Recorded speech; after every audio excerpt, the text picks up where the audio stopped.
పరిపాలించవలసిన బాధ్యత ఆయన భుజాల మీద ఉన్నది. అందుకనే ఆయన వైష్ణవాచార్యుల కింద వచ్చి ఈ రోజుకి మనకి గుప్తంగా ఉండే నారాయణ మంత్రం ఏదైతే ఉన్నదో ప్రపంచానికి అంతటికీ తెలియజేసిన మహానుభావుడు ఆయన. ఈ రోజున మనం దేవాలయాల్లో, వైష్ణవ దేవాలయాల్లో ఈ పద్ధతిలో అన్నీ పాటిస్తున్నామంటే దాన్ని పునరుద్ధరించి అంతటి గొప్ప స్థానాన్ని తీసుకువెళ్ళిన మహానుభావులు రామానుజాచార్యులు వారు. ఆ పరంపరలోనే మనకి ఎంతోమంది మహానుభావులు వస్తూ ఉన్నారు. మనకి చూస్తే వేదాంత దేశికుల గురించి వైష్ణవాచార్యులు ఆళ్వార్లు అంటారు. మీకు అందరూ మనకు తెలుసు, ఎంతోమంది వైష్ణవాచార్యులు వారు ఆళ్వార్లు అంటారు. అందులో వేదాంత దేశికుల వారు కూడా చాలా గొప్ప మహానుభావులు. ఆయన ఎన్నో స్తోత్రాలు అవి రాశారు.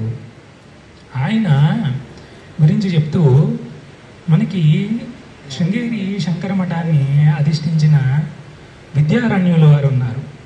విద్యారణ్యుల వారు తర్వాత ఆయనే హిందూ సామ్రాజ్యాన్ని స్థాపించాడు. బుక్కరాయల చేత, హరిహర రాయల చేత హిందూ సామ్రాజ్యాన్ని స్థాపింపజేశారు. అయితే ఆయన హంపి నగరంలోకి వెళ్ళిన తర్వాత బుక్కరాయలు వాళ్ళతోటి హిందూ సామ్రాజ్యం స్థాపింపబడింది. అప్పుడు మనకి ఆస్థానంలో ఎవరు ఉండాలి పండితుడి కింద అన్నప్పుడు ఆయన ఎవరిని ప్రతిపాదించారంటే వేదాంత దేశికుల వారిని ప్రతిపాదించారు. వేదాంత దేశికుల వారిని మీరు వచ్చి మా ఆస్థానానికి పురోహితుల కింద ఉండండి అని చెప్పి పండితుల కింద ఉన్నారు అండి. అయితే వేదాంత దేశికుల వారు మహావైరాగి. అయితే ఆయన చెప్పారనమాట. ఆయన రాజుగారికి ఒక 5 శ్లోకాలు రాసి పంపించారు. నేను వైరాగిని, నాకు ఇవన్నీ ఎందుకు, ఆడంబరాలు ఇవన్నీ పెట్టుకుని రావడం ఎందుకు, నేను భగవత్ సేవ కోసమనే ఉన్నాను, అది తప్పించి నేను ఇంకా ఏ కార్యాన్ని చేయదలుచుకోలేదు అని చెప్పి ఆయన రాశారు. దాన్ని వైరాగ్య పంచకం అంటారు. చూడండి, మన ఇందులో చూస్తే సామరస్యం చూడండి.